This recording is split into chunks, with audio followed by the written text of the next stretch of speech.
আমাদেরকে রেখে আল্লাহ রাব্বুল আলামিন আবার তার কাছে তুলে নেবেন। এই নির্দিষ্ট সময়টা কি? হায়াত। এই নির্দিষ্ট সময়টা কি? আমাদের হায়াত। এই হায়াতের জিন্দেগিতে আল্লাহ রাব্বুল আলামিন যে নাজ নেয়ামত আমাদেরকে দিয়েছেন, দুনিয়ার যে ভোগ্য বিলাসিতার যা কিছু দিয়েছেন, আল্লাহ বলছেন এটা খেল তামাশা ছাড়া আর কিছুই নয়। তাহলে এটা আমাদের দুনিয়ার উপকরণ, সেটা হলো খেল তামাশা এবং তুচ্ছ বস্তু। দুনিয়ার জিনিসগুলো কি? তুচ্ছ। এই তুচ্ছ বস্তুর মধ্য থেকে যারা তাদের নফস, তাদের অন্তর শয়তানের ধোঁকা এ থেকে বাঁচতে পারবে, তারাই হলো সফল কাম, ঠিক না? দুনিয়াকে আল্লাহ রাব্বুল আলামিন চাকচিক্যময় করে আমাদের সামনে যখন উপস্থাপন করেন, তখন যদি আমরা সেই দুনিয়ার মোহে পড়ে সেই চাকচিক্যের মধ্যে নিজেদেরকে ডুবিয়ে দেই, তখনই আমরা জাহান্নামের রাস্তায় চলে যাব, ঠিক কিনা? জান্নাতের রাস্তায় যেতে গেলে কি করতে হবে? আমাদের এই সমস্ত দুনিয়ার চাকচিক্য, দুনিয়ার যে উত্থান পতন যা কিছু দেখছি, সব কিছু থেকে বের হয়ে এসে আল্লাহ রাব্বুল আলামিন যে আমাদেরকে পথ নির্দেশনা দিয়েছেন, যে গাইডলাইন দিয়েছেন, যে বিধান দিয়েছেন, সেই বিধানের দিকে আমাদের সকলকে মনোনিবেশ করতে হবে। এই জন্য আল্লাহ রাব্বুল আলামিন আমাদেরকে মাঝে মাঝে বলেছেন, তোমরা ঘুরে ঘুরে দেখো পৃথিবীতে কোথায় কি আমি রেখেছি, কাদের পরিণাম, সেই অস্বীকারীদের পরিণাম আমি কি করেছি, এটা তোমরা ঘুরে ঘুরে সারা পৃথিবীব্যাপী দেখে আসতে পারো, দেখো। এবং আল্লাহ রাব্বুল আলামিন আমাদেরকে এই দুনিয়ার জীবনটাকে একটা পরীক্ষার জায়গা বানিয়েছেন। কি বানিয়েছেন বলেন? পরীক্ষার জায়গা। এই পরীক্ষার জায়গায় আমরা কি পাশ করতে চাই নাকি ফেল করতে চাই? পাশ করতে চাই। আমরা সবাই যেন পাশ করতে পারি, সেই লক্ষ্যেই আমাদের কাজ করতে হবে। এমনি এমনি কিন্তু আল্লাহ রাব্বুল আলামিন আমাদেরকে জান্নাত দিয়ে দিবেন না। দিবেন? এমনি এমনি আল্লাহ জান্নাত দিয়ে দিবেন না। আল্লাহর জন্য যদি কাজ করি, তাহলে আল্লাহ রাব্বুল আলামিন আমাদেরকে জান্নাতে দেওয়ার গ্যারান্টি দিয়েছেন। আল্লাহ সুবহানাহু ওয়া তাআলা আমাদেরকে তার এই পৃথিবীময় যে আযাব এবং গজব এবং আল্লাহ রাব্বুল আলামিনের বিরোধিতা যারা করেছিলেন যুগে যুগে, যে আম্বিয়া আলাইহিস সালাতু ওয়াস সালামের সময়ে আল্লাহ রাব্বুল আলামিন তাদের পরিণাম কি করেছেন, সেটা দেখার জন্য বারবার আল্লাহ রাব্বুল আলামিন আমাদেরকে তাগিদ করেছেন। আল্লাহ রাব্বুল আলামিন সূরা আল ইমরানের 137 থেকে 142 নম্বর আয়াতের মধ্যে আল্লাহ রাব্বুল আলামিন আমাদের কিছু গাইডলাইন দিয়েছেন, কিছু কথা বলে দিয়েছেন। আল্লাহ সুবহানাহু ওয়া তাআলা 137 নম্বর আয়াতের মধ্যে বলেন, কদ খালাত মিন ক্বাবলিকুম সুনান। আল্লাহ বলছেন তোমাদের আগে অনেক যুগ অতিক্রান্ত হয়ে গিয়েছে। সুবহানাল্লাহ বলেন। মানে আমাদের এই যুগটাই শেষ যুগ নয়। আল্লাহ বলছেন তোমাদের আগে অনেক যুগ আমি অতিক্রান্ত করেছি, অনেক যুগকে পার করে দিয়েছি। এই যুগের আবর্তন তোমরা তোমাদের মধ্যেও দেখতে পাবে। এই জন্য আল্লাহ রাব্বুল আলামিন বলছেন, ফাসিরু ফিল আরদি ফানজুরু কাইফা কানা আকিবাতুল মুকাজ্জিবিন। আল্লাহ সুবহানাহু ওয়া তাআলা বলেন, তোমরা পৃথিবীতে ঘুরে বেড়াও এবং ঘুরে ঘুরে দেখো আল্লাহর বিধান অস্বীকারীদের কি পরিণাম আমি করেছি। আল্লাহ কি বলছেন? তোমরা ঘুরে ঘুরে এই পৃথিবী দেখো, ফাসিরু ফিল আরদ, কিভাবে আমি যারা আমার মুকাজ্জিবিন, যারা অস্বীকার করেছিল, যারা মিথ্যাবাদী, আমার বিধানকে মানে নাই, আমার বিধান অস্বীকার করেছে, সেই সকল অস্বীকারীদের পরিণাম আমি কি করেছি, তোমরা ঘুরে ঘুরে আমার জমিনটাকে দেখো। তার মানে ফিরাউন, যেখানে আল্লাহ রাব্বুল আলামিন ফিরাউনকে ধ্বংস করেছেন, নমরুদকে ধ্বংস করেছেন, কারুনের সম্পদ সহ ধ্বংস করেছেন, আবার নূহ আলাইহিস সালামের সময় যে প্লাবন দিয়ে যে অঞ্চলটিকে আল্লাহ রাব্বুল আলামিন পানি দিয়ে তলিয়ে দিয়েছিলেন, এসব নিদর্শন এখনও আছে না নাই? আছে না নাই? তাহলে আল্লাহ রাব্বুল আলামিন কোথায় কি ফিট করেছেন, কোথায় কার কোন আযাব এবং গজব দিয়েছেন, এ সকল নিদর্শন আল্লাহ রেখে দিয়ে আমাদেরকে বললেন, ফাসিরু ফিল আরদ, তোমরা জমিনটাকে ঘুরে ঘুরে দেখো আমি কোথায় এই মিথ্যাবাদী অপরাধী যারা আমার বিধানকে অস্বীকার করেছিল তাদের কিভাবে আমি শাস্তি দিয়েছি। তাহলে আল্লাহর শাস্তি থেকে রেহাই পাবে না কারা? যারা আল্লাহর বিধানকে অস্বীকার করবে, আল্লাহর নিয়ামতকে অস্বীকার করবে। আল্লাহ যে আমাদেরকে এত সুন্দর করে বানিয়েছেন, এই নিয়ামতকেও যারা অস্বীকার করবে, আল্লাহ তাদেরকে শাস্তির আওতায় আনবেন। এবার আল্লাহ রাব্বুল আলামিন আরও বললেন, হাযা বায়ানুল লিন্নাস ওয়া হুদাও ওয়া মাউইযাতাল লিল মুত্তাকিন। আল্লাহ সুবহানাহু ওয়া তাআলা এই আয়াতের মধ্যে বলছেন, এটি মানব জাতির জন্য একটি সুস্পষ্ট সতর্কবাণী। ওয়া হাযা বায়ানুল লিন্নাস, আল্লাহ রাব্বুল আলামিন যে কিতাবটা আমাদের উপরে দিয়েছেন, যে কিতাব নাজিল করেছেন, সেই কিতাবের কথা বলতে যে আল্লাহ বলছেন এটা গোটা মানব জাতির জন্য সুস্পষ্টকারী, নিদর্শনকারী। সুস্পষ্ট নিদর্শনের একটা কিতাব আমি তোমাদের কাছে দিয়েছি, তার বয়ানই আমি তোমাদের কাছে খুলে খুলে করি, ঠিক কিনা? আল্লাহ রাব্বুল আলামিন যে কিতাব দিয়েছেন, এই কিতাবই তো আমাদের কাছে বলছেন, সেই কিতাবের কথা বলছেন, এটা মানব জাতির জন্য হেদায়েত। আল্লাহ রাব্বুল আলামিন সূরা বাকারায় আরো বললেন, শাহরু রমাদানাল্লাযী উনজিলা ফীহিল কুরআন হুদাল লিন্নাসি ওয়া বায়্যিনাতিম মিনাল হুদা ওয়াল ফুরকান। আল্লাহ সুবহানাহু ওয়া তাআলা আয়াতের মধ্যে বললেন, আমি এমন একটি কিতাব তোমাদেরকে দিয়েছি রমজানুল মুবারকে। কোন মাসে? রমজানুল মুবারকে তোমাদের উপর একটি কিতাব নাজিল করেছি, সেই কিতাবটা হলো মানব জাতির জন্য হেদায়াত আর সত্য মিথ্যার পার্থক্যকারী। সুবহানাল্লাহ বলেন। এমন একটি কিতাব আল্লাহ দিলেন যে কিতাবটা মানব জাতির জন্য হেদায়াত। আর আল্লাহ এই আয়াতে বলছেন সূরা আল ইমরানের 138 নম্বর আয়াতে, হাদা বায়ানুল লিন্নাস, তোমাদেরকে আমি সব খুলে খুলে স্পষ্টভাবে এই কিতাবে বর্ণনা করে দিয়েছি। সুবহানাল্লাহ। এত কিছু বলার পরেও যারা মানতে চায় না, যারা অস্বীকার করে, যারা অবিশ্বাস করে, তাদের পরিণাম তো খারাপ হবে, ঠিক কিনা? কিন্তু আল্লাহ বলছেন ওয়াহুদা ওয়া মাউইযাতাল লিল মুত্তাকিন, আর যারা আল্লাহকে ভয় করে তাদের জন্য এটা হলো পথ নির্দেশ ও উপদেশ। সুবহানাল্লাহ বলে। যারা মানতে চায় তাদের জন্য কি এটা? যারা মুত্তাকি, যারা মানতে চায়, যারা আল্লাহকে ভয় করে, আল্লাহ বলছেন তাদের জন্য এটা হলো পথ নির্দেশ এবং উপদেশ স্বরূপ একটা কিতাব। তার মানে এই কিতাব থেকে আমাদের উপরে নেওয়া দরকার আছে না নেই? এই কিতাব থেকে আমাদের পথ নির্দেশ, কোন পথে আমরা চলবো, এটা আমাদের এই কিতাব থেকে নেওয়ার দরকার আছে না নেই? আছে। যদি কেউ এই কিতাব থেকে এই উপদেশ এবং পথ নির্দেশ গ্রহণ করে, আল্লাহ রাব্বুল আলামিন তাদের ব্যাপারে বললেন, ওয়ালা তাহিনু ওয়ালা তাহজানু ওয়া আনতুমুল আ'লাউনা ইন কুনতুম মুমিনিন। আল্লাহ সুবহানাহু ওয়া তাআলা বললেন, যারা এই কিতাব থেকে, যে সকল মুত্তাকিরা এই কিতাব থেকে উপদেশ গ্রহণ করবে, পথনির্দেশ গ্রহণ করবে, তাদের ব্যাপারে বলতে গিয়ে আল্লাহ বললেন, তোমরা মন মরা হইও না। তোমরা কি করো না? মন মরা হইও না, দুঃখ করো না, তোমরা চিন্তা করো না, কারণ তোমরাই বিজয়ী হবে। সুবহানাল্লাহ বলেন। মুত্তাকিদেরকে আল্লাহ কি উপদেশ দিচ্ছেন? তোমরা মন মরা হও না, তোমরা দুঃখিত হও না, চিন্তাও করো না, কারণ তোমরাই বিজয়ী হবে যদি তোমরা মুমিন হয়ে থাকো, ইমানদার হয়ে থাকো। তার মানে আল্লাহ রাব্বুল আলামিন যে গাইডলাইনটা দিলেন, যে কিতাবটা আমাদের উপরে দিলেন, এই কিতাব থেকে যদি আমরা উপদেশ গ্রহণ করি, এই কিতাব থেকে যদি আমরা পথনির্দেশ গ্রহণ করি, আল্লাহ সুবহানাহু ওয়া তাআলা বললেন তোমরা এই নিয়ে কোনো মন মরা হইও না, দুঃখও করো না, চিন্তাও করো না, কারণ তোমাদেরকেই আমি বিজয় দান করব। সুবহানাল্লাহ। এই বিজয় কাদেরকে দিবেন? যারা মুত্তাকি, ইমানদার, পরেজগার, আল্লাহ তাদের কথা বললেন। যদি তোমরা মুমিন হও, ইন কুনতুম মুমিনিন, যদি তোমরা মুমিন হও তোমাদেরকে আমি বিজয় দান করব। এবার আসেন আল্লাহর এই জমিনে যারা যুগে যুগে আল্লাহ রাব্বুল আলামিনের দ্বীন বাস্তবায়নের জন্য চেষ্টা করেছে, সংগ্রাম করেছে, আল্লাহ রাব্বুল আলামিন তাদের বিষয়ে বলছেন, যারা চেষ্টা করেছে, সংগ্রাম করেছে আল্লাহ রাব্বুল আলামিনের এই কোরআনের আইনকে এই জমিনে বাস্তবায়ন করার জন্য। আমরা মনে করছি এই সময় মনে হয় কিছু মানুষ আন্দোলন করে এই দিন বাস্তবায়ন করার জন্য মাঠে ময়দানে আসে না। আল্লাহ রাব্বুল আলামিনের হাবিবের উপরে যখন এই কোরআনুল কারীম নাজিল হয়, তখন থেকেই এই কোরআনের দিন বাস্তবায়ন করার জন্য সাহাবীরা জীবন দিয়েছেন, তাবেঈরা জীবন দিয়েছেন, তারপরে তাবেঈনরা জীবন দিয়েছেন, অনেক উলামা হযরতরা জীবন দিয়েছেন, সাধারণ মানুষ মুসলমানরা জীবন দিয়েছেন। কিসের জন্য? আল্লাহর আইন, আল্লাহর এই দিন, আল্লাহর এই কোরআন যেন এই জমিনে বাস্তবায়ন হয়ে যায়। আর এটা যদি বাস্তবায়ন হয়ে যায়, কোনো মুসলিমও অশান্তিতে থাকবে না, কোনো ইহুদিও অশান্তিতে থাকবে না, কোনো খ্রিস্টানও অশান্তিতে থাকবে না।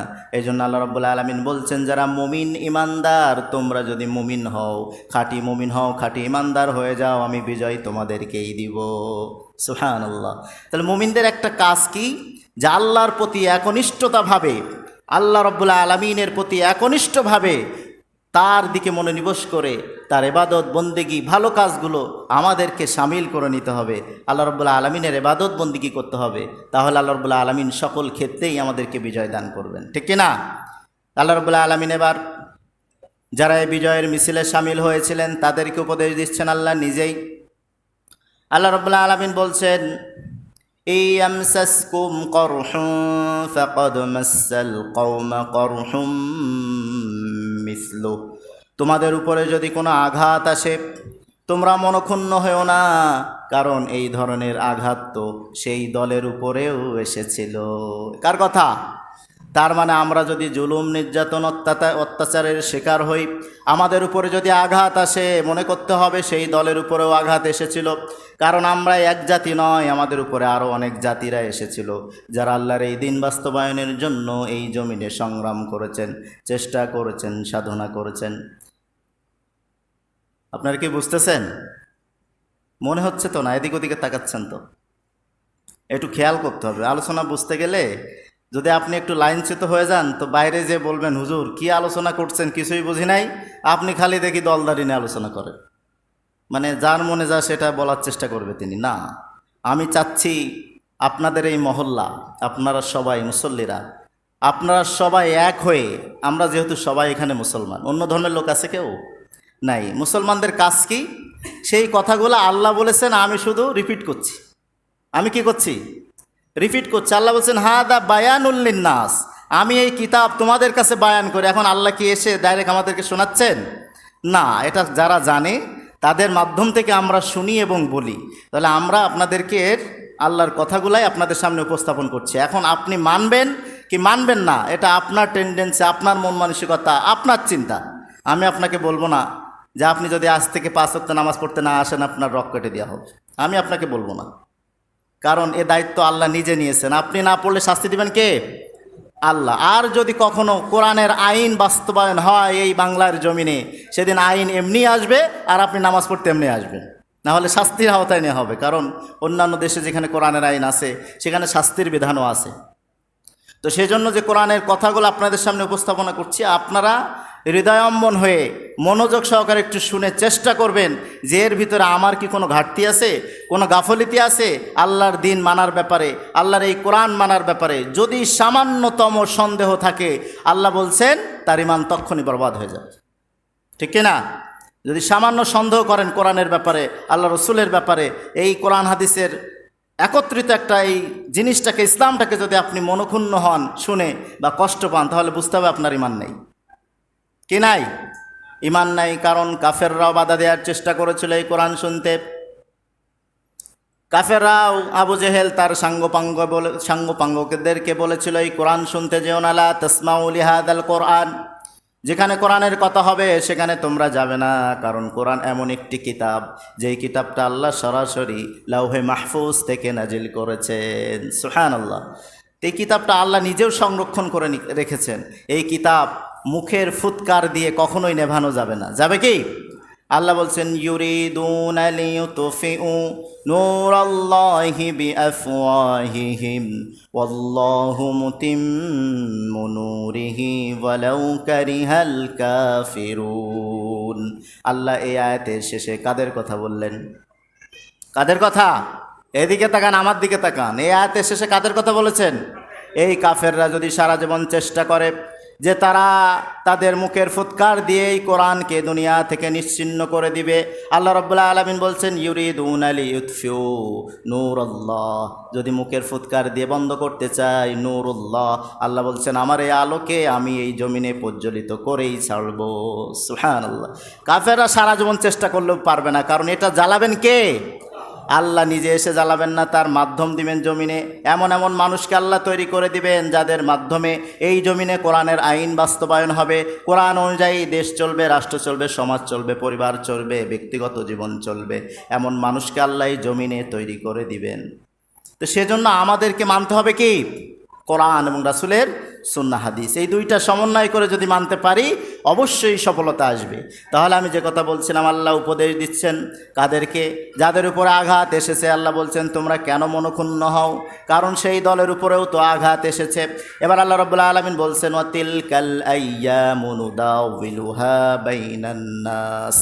আল্লাহ রাব্বুল আলামিন বলছেন এই কালের উত্থান পতন, কালের যে উত্থান পতন, কাল এখন যেমন আছে তেমন আর থাকবে না, আবার এটার পরিবর্তন হবে। আল্লাহ বলছেন এটা মানুষের মধ্যেই আমি অদল বদল করে দিই। কে করেন এটা? তাহলে যদি আপনারা বলেন যে সৌদি আরবে যে বাদশাহ আছেন উনি সারা জীবন থাকবেন, এটা কি সম্ভব?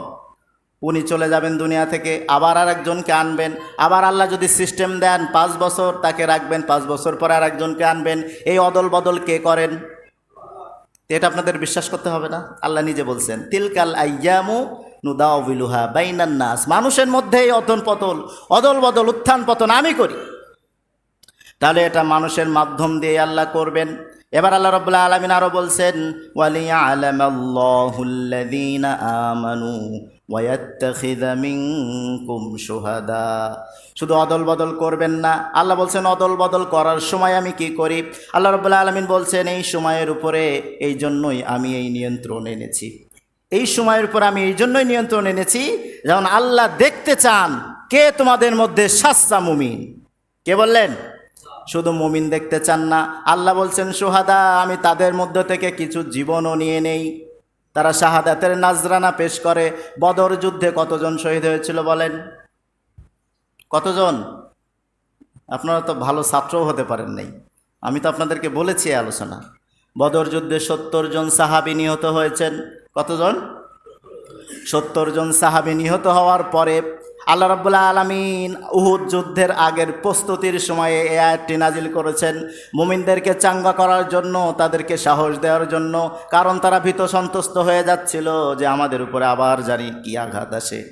আল্লাহ রাব্বুল আলামিন বলছেন তোমরা মনক্ষুণ্ণ হয়েও না, কারণ তোমার আগের যে জাতিরা চলে গিয়েছে তারাও তো এই আঘাতের শিকার হয়েছে। তার মানে বদর যুদ্ধে 70 জন সাহাবী জীবন দিয়ে ইসলামের বিজয়ের সূচনা করেছেন। সুবহানাল্লাহ বলেন। ইসলামের বিজয়ের সূচনা করেছেন ওই 70 জন সাহাবী জীবন দিয়ে। আল্লাহ বলছেন শুধু আমি সাচ্চা মুমিনই যাচাই করে নিব না, তাদের শাহাদাতের নাজরানাও এই জমিনে আমি তাদের কাছ থেকে নিব। তার মানে শাহাদাত যে জমিনে যত বেশি আল্লাহ দিন বাস্তবায়নের জন্য মানুষ দিবে, সেই জমিনে আল্লাহর কোরআন আল্লাহ অবশ্যই প্রতিষ্ঠিত করবেনই করবেন। সবাই বলেন ইনশাআল্লাহ। কারণ এই জমিনে যদি কোরআন আসে আপনিও শান্তিতে থাকবেন, আমিও শান্তিতে থাকব, ইহুদি খ্রিস্টান নাসরা মুশরিক কাফের সবাই শান্তিতে থাকবে। কারণ কি? মুসলিমদের হক যেরকম আল্লাহ কোরআনুল কারিমে দিয়েছেন, অন্য ধর্ম অবলম্বীদেরও আল্লাহ রাব্বুল আলামিন সে হক দিয়েছেন এই জমিনে থাকার জন্য। আল্লাহ রাব্বুল আলামিন নিষেধ করে দিয়েছেন তোমরা তাদের সাথে তর্ক করো না। তোমরা যদি অজ্ঞাতসারে তাদের কোনো দেব দেবী, কোনো পূজারীকে গালি দাও, তারা অজ্ঞাতসারে আমি আল্লাহকেও তারা গালি দিয়ে ফেলবে। তার মানে তাদের দেবতাদের যদি আমরা কটু কথা বলি, তারা আমাদের রবকে কি করবে? গালি দিয়ে ফেলবে। এই জন্য তাদেরকে আল্লাহ রাব্বুল আলামিন কিছু করতে নিষেধ করেছেন, শুধু দাওয়াতটা পৌঁছে দিতে হবে। কারণ বিশ্বনবীর কাছেও এই প্রস্তাব নিয়ে কাফেররা এসেছিলেন। আল্লাহ রাব্বুল আলামিন ছোট্ট একটা সূরা নাজিল করে দিয়ে বললেন হে নবী আপনি তাদেরকে বলে দিন কুল ইয়া আইয়ুহাল কাফিরুন লা আ'বুদু মা তা'বুদুন, তোমরা যে রবের ইবাদত করো, তোমরা যার ইবাদত করো তার ইবাদত আমি করি না, আর আমি যার ইবাদত করি তোমরাও তার ইবাদত করো না। এখানে সমঝোতার কিছু নেই। আমরা যে রবের ইবাদত করি সেটা মৃত্যুর আগ পর্যন্তই করেই যাব ইনশাল্লাহ, ঠিক না? আর তোমরা যারটা করো তারটা করেই যাও, এটা তোমাদের ব্যক্তিগত সিদ্ধান্ত। কিন্তু আল্লাহ হলেন এক, অদ্বিতীয়, তার কোনো শরীক নেই। এই জন্য আল্লাহ শেষে বললেন লাকুম দীনুকুম ওয়ালিয়া দিন। এই দিনের ব্যাপারে কোনো হস্তক্ষেপ করা যাবে না। যদি তারা ইসলাম বুঝে শুনে মনে প্রাণে বিশ্বাস করে চলে আসে, ওয়েলকাম, ঠিক না? ওয়েলকাম ইসলামে তাদেরকে। কিন্তু যদি না আসে, আপনি যদি আপনাদের এই যে পাশে অন্য ধর্মের লোক আছে, আপনি লাঠিসোঁটা নিয়ে যে আজকে যদি ইসলাম ধর্ম গ্রহণ না করো তোমাদের পূজা মণ্ডপ ভেঙে চোরমার করে দিব, করতে পারবেন এটা? না, করা যাবে না। কারণ সময় একরকম থাকবে না। এটা আল্লাহ বলছেন তিলকাল আইয়ামু, এটার পরিবর্তন হবে। আপনি এখন আছেন, কালকে নাও থাকতে পারেন।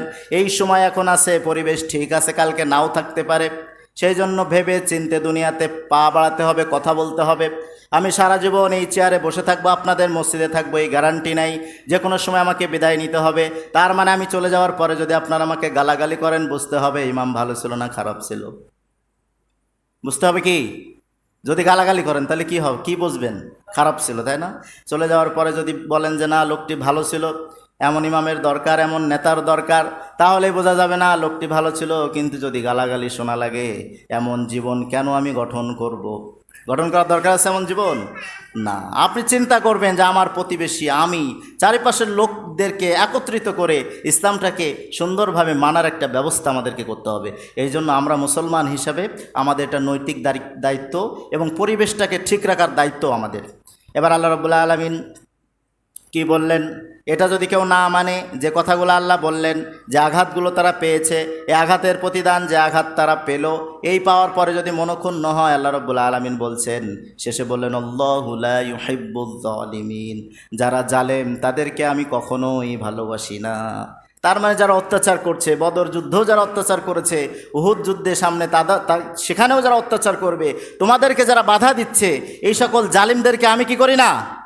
পছন্দ করি না। তাহলে আল্লাহর জমিনে আল্লাহর দিন বাস্তবায়নের জন্য যারা চেষ্টা করবে, তাদেরকে বাধাগ্রস্তকারী, জালেম, জুলুমের শিকার যারা হয়, জুলুমের শিকার যারা করে, অত্যাচারের স্টিম রোলার যারা চালায়, তারা কি জালিম। তারা কি বলেন?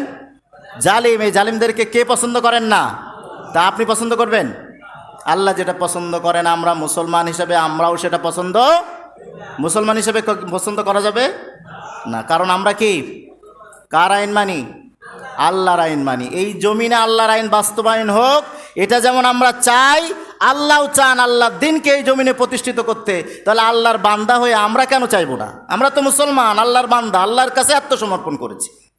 তাহলে আমাদেরও নিয়ত থাকবে, চেষ্টা থাকবে, এই জমিনে আল্লাহর আইন চলুক, ঠিক কিনা? যদি আল্লাহর আইন চলুক, এটা আপনি চিন্তা না করে পৃথিবী থেকে বিদায় নেন, আল্লাহর কাছে জবাব দিতে হবে। কারণ আল্লাহ বলেছেন আকিমুদ্দিন, আমার দিনকে এই জমিনে বাস্তবায়ন করো। তার মানে আপনারও হক রয়েছে, আপনারও দায়িত্ব রয়েছে, আপনারও কর্তব্য রয়েছে এই জমিনে আল্লাহর দিন বাস্তবায়ন করা। কারণ কি? আমি মুসলমান। কারণ কি?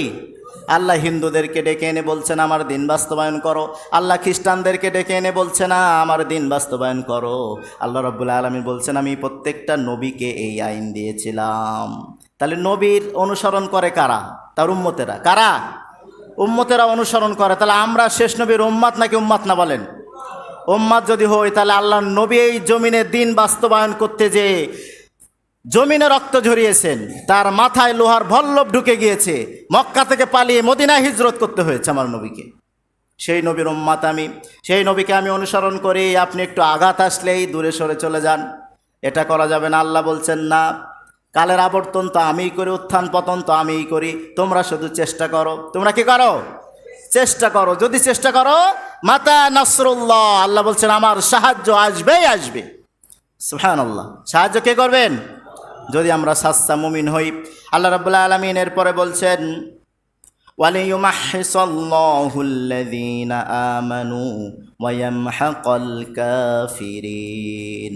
আল্লাহ রাব্বুল আলামিন বলছেন এর মাধ্যমে মূলত আমি ইমানদার বান্দাদেরকে পরিশুদ্ধ করতে চাই এবং তাদেরকে, জালেমদেরকে আমি নাস্তানাবুদ করে দিতে চাই। এটার মাধ্যমে কি করতে চান? এই যে যুদ্ধ, বদর যুদ্ধ হলো, উহুদ যুদ্ধ হলো, এরপরে 1450 বছর এর মধ্যে কত যুদ্ধ হয়েছে। যদি ইসলাম বিজয়ের যুদ্ধ হয়, ইমানদাররা যেখানে আছেন, কাফেররা তার বিপরীতে আছে না নাই? তো এই কাফেরদেরকে আল্লাহ কী করবেন? আল্লাহ বলছেন আমি নাস্তানাবুদ করে দিতে চাই। ওয়ায়ামহাকাল কাফিরিন, কাফেরদেরকে আমি ধূলিসাৎ করে দিতে চাই, আর সাচ্চা মুমিন আমি যাচাই করে নিতে চাই। তো সাচ্চা মুমিন হলে কি আপনি ময়দান থেকে পলায়ন করবেন? ময়দান থেকে পালানো যাবে না। কিন্তু এই অভ্যাসও তো আমাদের আছে, পিছনে কথা বলা। এটা হচ্ছে মুনাফিকের আলোচনা। আমি আরেকদিন যদি সময় পাই মুনাফিক নিয়ে আলোচনা করব ইনশাআল্লাহ। আল্লাহ রাব্বুল আলামিন এই আয়াতে বললেন আমি ইমানদারদেরকে যাচাই করব আর কাফেরদেরকে নাস্তানাবুদ করে ছাড়ব, তাদেরকে ধূলিসাৎ করে দিব, তাদেরকে নিচ্ছিন্ন করে দিব। তার মানে আল্লাহ রাব্বুল আলামিন তয়রন আবাবিল, ওই পাখির মাধ্যমে হস্তি বাহিনীদেরকে মাটির সাথে চূর্ণ বিচূর্ণ করে দিয়েছিলেন আল্লাহর গায়েবী মদদে। কার মদদে?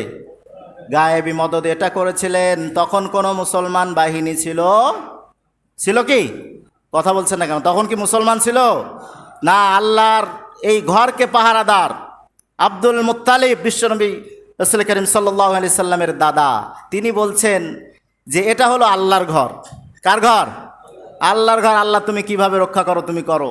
আর আমি আমার যে উটগুলো নিয়ে গিয়েছে, ছাগল পাগল যেগুলো নিয়ে গিয়েছে কাফেররা, আমি সেগুলো রক্ষা করার জন্য গেলাম।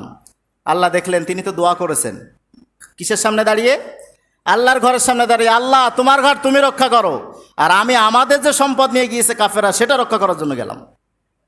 তা আল্লাহ কি রক্ষা করেছেন না করেন নাই? আমরা এত পৃথিবীতে 200 কোটি মুসলমান থেকে যদি বলি আল্লাহ তোমার এই জমিন তুমি রক্ষা করো, আল্লাহ তো আগে আমাদের উপরে গজব ফেলাবে। তখন তো একজনও মুসলমান নাই। আব্দুল মুত্তালিবও তো মুসলমান না।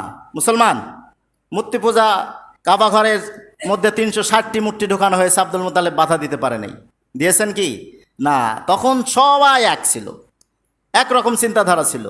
কিন্তু আল্লাহ রাব্বুল আলামিন মুসলমান নাই বিধায় তয়রন আবাবিল পাখি দিয়ে তাদের যেভাবে নিশ্চিহ্ন করা যায় সেভাবে আল্লাহ করেছেন। কিন্তু এখন 200 কোটি মুসলমান থেকে যদি কাফেররা, ইসরায়েল বাহিনী, লেবানন, ফিলিস্তিন, ইরান সব জায়গায় হামলা করছে, আমরা চুপ করে বসে আছি, ঠিক কিনা? তো এই যদি আমরা ঐক্যবদ্ধ না হই, ওই ইসরায়েল, আমেরিকা, ইউরোপ বিভিন্ন দেশ এসে হামলা করবে কি করবে না? করার সম্ভাবনা আছে না নাই? মুসলমানরা তো মাটির সাথে মিশে যাবে। তাহলে ঐক্যবদ্ধ হয়ে এই প্রতিরোধ গঠন করতেই হবে, কারণ আল্লাহ এটা আমাদেরকে করতে বলছে। আল্লাহ নিজে বলেছেন এটা করো, কারণ কাফের দেখে নাস্তা নাবুদ করে দেবো তা আমি, কিন্তু তোমার তো ওসিলা লাগবে, জমিনে তো যাওয়া লাগবে, শাহাদাতের নাজরানা তো পেশ করা লাগবে, তারপরেই আমি না তোমাদেরকে বিজয় দিব।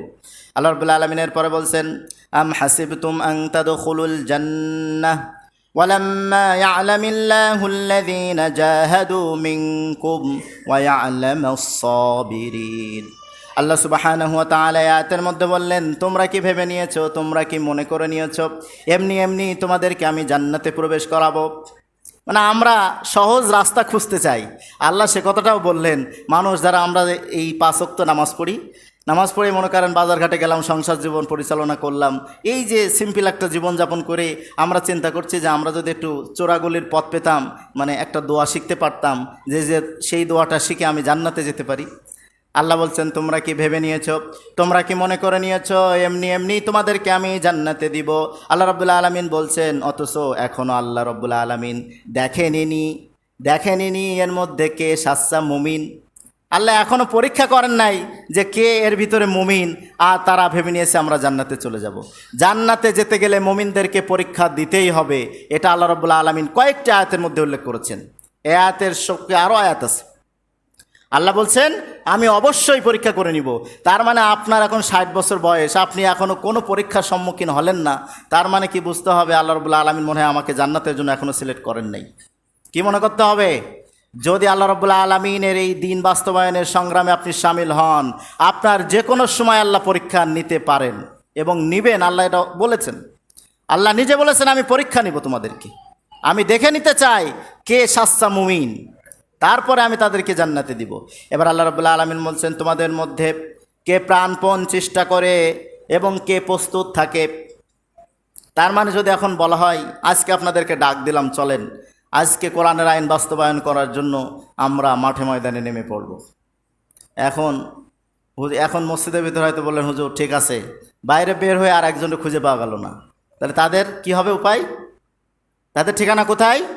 জাহান্নাম। কারণ বলে গেছেন কিন্তু যান নাই। আল্লাহ বলছেন প্রস্তুত থাকতে হবে, যখনই ডাক আসবে ইসলাম বিজয়ের। এই প্রস্তুত থাকার কথা কে বলেছেন? আল্লাহ। যে আমি এমনি এমনি তোমাদেরকে জান্নাতে দিব না, আমি দেখে নিতে চাই কারা প্রস্তুত হয়ে প্রাণপণ লড়াই করে আমার দিন বাস্তবায়নের জন্য চেষ্টা করে, আমি দেখে নিতে চাই। এটা আল্লাহ রাব্বুল আলামিন বলছেন। এরপরে তাদেরকে ধৈর্য ধারণও করতে হবে। এই প্রাণপণ চেষ্টা করার পরে কি করতে হবে? ধৈর্য ধারণ করতে হবে, যে আল্লাহ বিজয় অবশ্যই দিবেন। এই ধৈর্য ধারণ করে থাকতে হবে। আজকে ইসলামের বিজয় হয়েছে, কালকেই পৃথিবী সব ঠিক হয়ে যাবে, এরকম মনে করাটার কোনো দরকার নেই, মনে করাও যাবে না। আল্লাহ রাব্বুল আলামিন বিজয় দিয়েছেন। এবার এই সমাজ, রাষ্ট্র, পরিবার গঠনের জন্য আপনাকে ধৈর্য ধারণ করে এই সামনের দিকে আগাতে হবে, মোকাবেলা করতে হবে। এই জন্য আমাদেরকে ফিরে আসতে হবে আল্লাহর দিকে। সম্মানিত উপস্থিতি, এই কোরআনের কথাগুলা হৃদয় দিয়ে অনুধাবন করুন, মাথার মগজের ভিতরে ঢুকিয়ে নিন। কারণ আল্লাহ রাব্বুল আলামিন আমাদেরকে এমন একটি নিয়ামত দিয়েছেন, সে নিয়ামতটা হলো আমরা মুসলমান হয়ে জন্মগ্রহণ করেছি। কি হয়ে বলেন? মুসলমান হয়ে। তাহলে আপনাকে আলাদাভাবে আর এই দাওয়াত দেওয়া লাগছে না। তাহলে আপনি 5 ওয়াক্ত নামাজ পড়বেন, আল্লাহর এই কোরআনকে অনুধাবন করবেন, বুঝবেন যে আল্লাহ আমাদের জন্য কি গাইডলাইন দিয়েছেন। আল্লাহ কি এমনি এমনি আমাদেরকে ছেড়ে দিয়েছেন? আল্লাহ বলছেন ওমা খলাকতুল জিন্না ওয়াল ইনসা ইল্লা লিয়াবুদুন, আমি মানুষ এবং এই জিন জাতিকে আমার ইবাদতের জন্য সৃষ্টি করেছি। এই ইবাদত কি? আল্লাহ যা যা কোরআনে বলেছেন সব ইবাদত, যা নিষেধ করেছেন বিরত থাকার নাম হলো ইবাদত। তাহলে এই ইবাদতটা আমাদেরকে খুঁজে বের করতে হবে না? তা আমরা তো একটু চেষ্টাও করি না যে কোরআনের কি আল্লাহ রাব্বুল আলামিন কোরআনে আমাদের জন্য বলেছেন, আমাদের জন্য কি নিষেধ করেছেন একটু শুনি।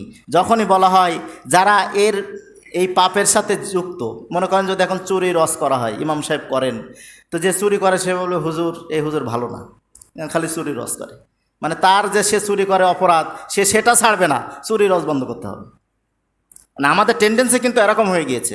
আমরা মুসলমান আত্মসমর্পণ করেছি কার কাছে বলেন? আল্লাহর কাছে। তা আল্লাহ যা বলেছেন সেটাই তো আমি মেনে নিব, ঠিক কিনা? আল্লাহ যা বলেছেন সেটা মেনে নেওয়ার নামই তো আত্মসমর্পণ করা। তো এই মানাটার ব্যাপারে কেন আমরা অবহেলা করছি, আমাদের নিজেদেরকে সরিয়ে নিচ্ছি, এটা আমাদের বোধগম্য আসে না। এই জন্য আমরা ফিরে আসি আল্লাহর দিকে, আল্লাহর কোরআনের দিকে, রাসূলের সুন্নাহর দিকে। অবশ্যই আমরা পারিবারিকভাবে, রাষ্ট্রীয়ভাবে, সামাজিকভাবে শান্তিতে থাকব। আল্লাহ আমাদের সকলকে বোঝার এবং এই কথাগুলি মানার তৌফিক আমাকে এবং আপনাদের সকলকে মানার তৌফিক আল্লাহ দান করুন। আমিন ওয়া আখিরু দাওয়ানা আনিল হামদুলিল্লাহি রাব্বিল আলামিন। আসসালামু আলাইকুম ওয়া রাহমাতুল্লাহ।